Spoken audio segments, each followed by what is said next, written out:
Unlike the friends she'd had in high school, Lisa hadn't been able to leap right into college after graduation. Her mother had needed her too much after her cancer diagnosis, as had her father.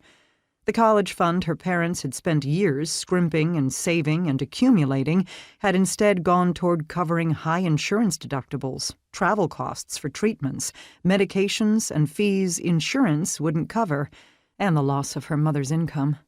Her father had worked 2 jobs while Lisa stayed home and cared for her mom. She worked part-time at a bookstore to help make ends meet and to try to reduce the debt her parents were steadily racking up as her mother's long battle continued, a battle she had ultimately lost after 6 years. Lisa's father had fallen apart. He had loved her mother dearly and couldn't forgive himself for not being with her when his wife had died.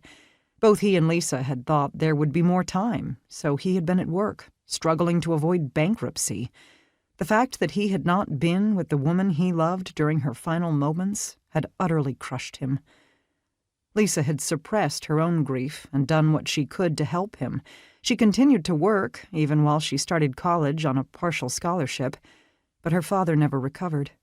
A year ago, halfway through her freshman year, a car accident had taken him from her, too. He'd been driving drunk. The other accident victim had survived, with, thankfully, minor injuries, but lawyers and insurance companies had swooped in and taken everything, as had the hospital still awaiting outstanding payments. Lisa had spent the past year trying to get back on her feet.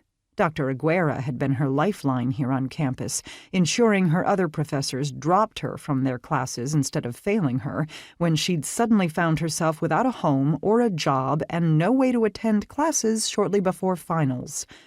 Once she'd found a full-time job at an all-night superstore and rented a crappy apartment, he'd helped her apply for grants and scholarships so she could resume taking classes. "I would avoid this one," he murmured, handing back one of the flyers. "They're being too cagey on the details."